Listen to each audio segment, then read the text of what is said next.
Sermones, su asunto. Plática 5. Toda clase de sermones deben tender a la ilustración de los oyentes y las doctrinas enseñadas deben ser sólidas, importantes y abundantes.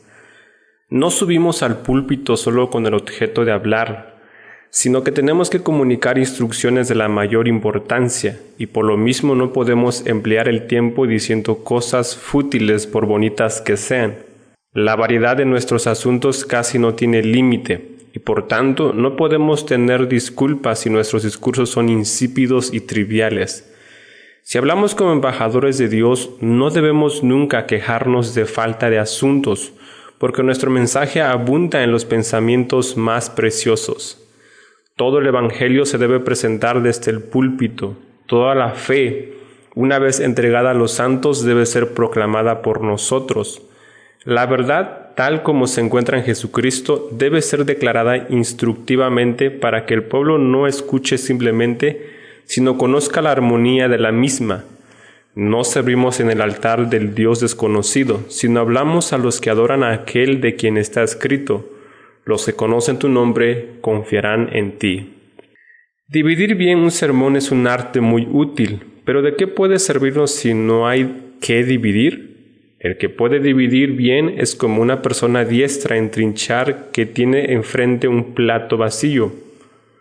Poder presentar un exordio oportuno y atractivo, hablar fácilmente y con propiedad durante el tiempo asignado al discurso y concluir con una peroración que inspire respeto, puede parecer suficiente a los que predican de un modo simplemente formal. Pero el ministro verdadero de Cristo sabe que el valor real de un sermón debe consistir no en su forma y modo, sino en la verdad que contiene.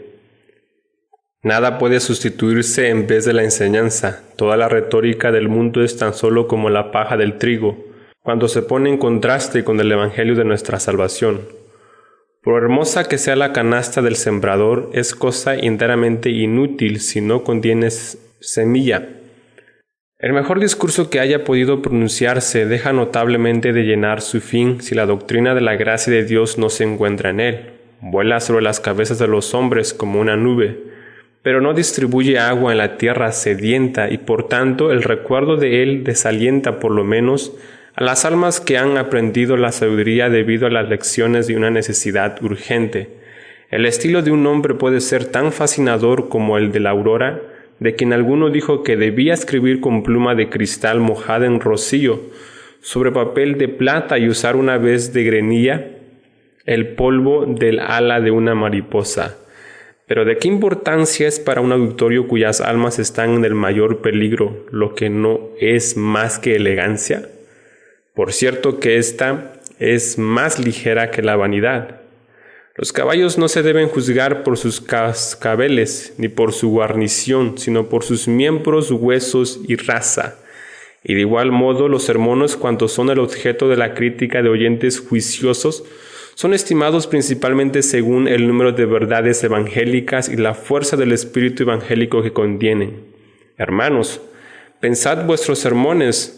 No los vendáis al por menor, por varas, sino distribuidlos por libras. Apreciad en poco el número de las palabras que habléis, pero esforzaos en ser estimados según el carácter de vuestros pensamientos. Es una necedad prodigar palabras y escasear verdades. Debe estar destituido en extremo de juicio el que se complazca en oírse descrito a sí mismo en estas palabras del gran poeta del mundo que dice: Graciano habla una infinidad de nadas. No hay otro igual a él en este respecto en toda Venecia. Sus razones son como 2 granos de trigo escondidos en 2 fanegas de hoyuelos. Podéis buscarlas todo el día sin hallarlas, y cuando las hayáis encontrado veréis que no valen el trabajo que ha costado buscarlas. Fin de la cita. Las apelaciones que excitan los afectos son excelentes, pero si no van acompañadas de enseñanza son simplemente una apariencia, un incendio de pólvora sin tirar una bala. Están seguros de que la revivificación más ferviente se acabará cual mero humo, si no se sostienen por el combustible de la enseñanza. El método divino es presentar la ley a la mente y enseguida escribirla en el corazón. De este modo se ilumina el juicio y se someten las pasiones. Leed Hebreos 9, 8, 10 y seguid el modelo del pacto de gracia. La nota de Wu sobre este pasaje se puede citar aquí con propiedad, y cito: los ministros deben imitar a Dios en esto y esforzarse lo más posible en instruir al pueblo en los misterios de santidad, en enseñarles todo lo que es necesario, creer y practicar, y en animarlo después a hacer todo lo que se le ha enseñado. De otro modo, el trabajo de ellos puede ser en vano. Faltar a este procedimiento es la causa principal de que los hombres caigan en tantos errores como lo hacen en este tiempo. Fin de la cita. Puedo agregar que esta última observación ha aumentado su fuerza en nuestros días. Los lobos de la herejía devastan los rediles de los ignorantes. La enseñanza sana es la mejor defensa contra las herejías que nos rodean. Los oyentes desean y deben tener buenos conocimientos de los asuntos bíblicos. Son acreedores a explicaciones exactas sobre las Escrituras, y si el ministro es un intérprete, uno de 1000, un mensajero real del cielo, las dará abundantemente. Sea cual fuere la cosa que se tenga, la ausencia de verdades edificantes e instructivas, así como la harina para el pan, será fatal. Muchos sermones estimados por su contenido, más bien que por su área superficial, son muy malas muestras de discursos piadosos. Creo que se dice con mucha razón que si escucháis a un profesor de astronomía o geología aún por poco tiempo, obtendréis una idea medianamente clara de su sistema. Pero si escucharéis no solo por un año, sino por 12 a la mayor parte de los predicadores medianos, no lograréis formaros una idea satisfactoria de su sistema de teología.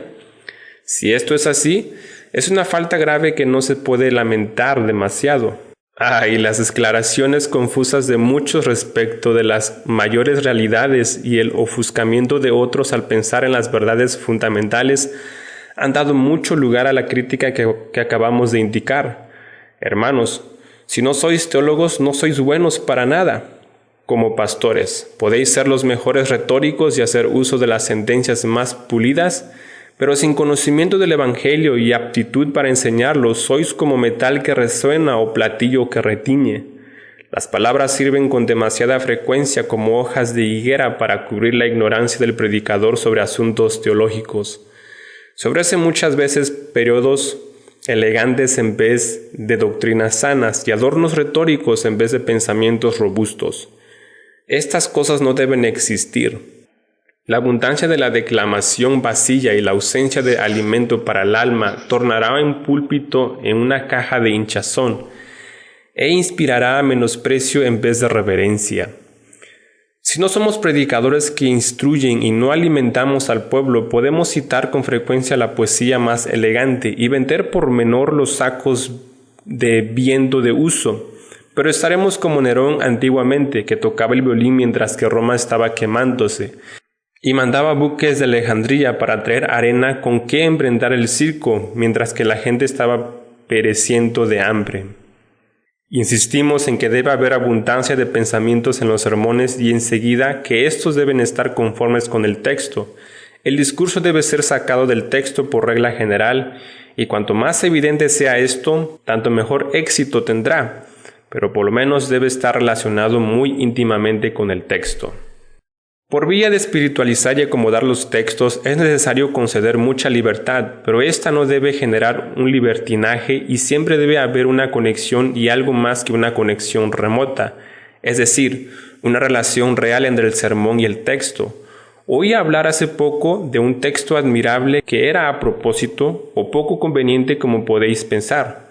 Un dignatario había regalado muchas capas de carmesí brillantes a las señoras más ancianas de su parroquia. A estos resplandecientes seres se les exigió que asistiesen al culto en el templo parroquial el domingo siguiente y se sentasen enfrente del púlpito, desde cuyo lugar uno de los sucesores declarados de los apóstoles edificó a los santos predicando sobre las palabras: Salomón en medio de toda su gloria no estuvo vestido como uno de estos. Se dice que posteriormente, cuando el mismo bienhechor de la parroquia dio una bolsa de papas a cada par de familia, el asunto del sermón del domingo siguiente fue: y ellos dijeron, es maná. Yo no puedo decir si el discurso fue proporcionado al texto o no, supongo que sí, puesto que las probabilidades son de que su desarrollo todo tenía que ser muy extravagante. Algunos hermanos al leer su texto lo abandonan por completo, habiendo honrado debidamente algún pasaje especial anunciándolo. No se ven obligados a referirse a él otra vez. Se tocan los sombreros, por decirlo así, en la presencia de esa parte de la Biblia y pasan a otros campos y pastos nuevos. ¿Por qué eligen estos hombres un texto? ¿Por qué limitan su gloriosa libertad? ¿Por qué hacen de la Escritura un escaño que los ayude a montar en su desenfrenado Pegaso? Por cierto que las palabras inspiradas nunca llevaron por mira ser tirabotas para ayudar a un locuaz a calzarse el calzado de 7 leguas, para saltar de este modo de polo a polo. El modo más seguro de sostener la variedad es el de observar la intención del Espíritu Santo en el pasaje de que se trate. No hay 2 textos que sean enteramente iguales, algo en la conexión del texto, o en su tendencia comunica a cada texto un carácter distinto y particular. Seguid al Espíritu y nunca repetiréis el asunto. Si éste os faltara, sus nubes destilan grosura. Además, un sermón influye mucho más en las conciencias de los oyentes cuando es sin duda alguna la palabra de Dios. La Biblia misma explicada y es reforzada, y no solamente un razonamiento sobre las Escrituras. Se debe a la dignidad de la inspiración que cuando nos propongáis predicar sobre un versículo especial, no prescindáis de éste para introducir vuestras propias opiniones. Hermanos, si tenéis las costumbres de observar fielmente el sentido exacto de las Escrituras, os recomiendo también que os guíes por las palabras mismas del Espíritu Santo, porque aunque en algunos casos los sermones de temas son no solamente admisibles, sino muy a propósito, sin embargo los sermones que explican las palabras exactas del Espíritu Santo son las más útiles y más agradables a la mayor parte de la congregación, que prefieren que sean interpretadas y explicadas las palabras mismas. La mayoría de los hombres no son siempre enteramente capaces de comprender el sentido aparte del lenguaje, de mirar, digámoslo así, a la verdad sin cuerpo. Pero cuando oyen las mismas palabras repetidas muchas veces y cada expresión acentuada según el modo de los predicadores, tales por ejemplo como el señor Jay de Bad, se edifican más y la verdad se fija más firmemente en su memoria. Que vuestros pensamientos sean pues abundantes y que se originen de la palabra inspirada, así como las violetas y las prímulas brotan naturalmente de la tierra, o como la pura miel destila del panal.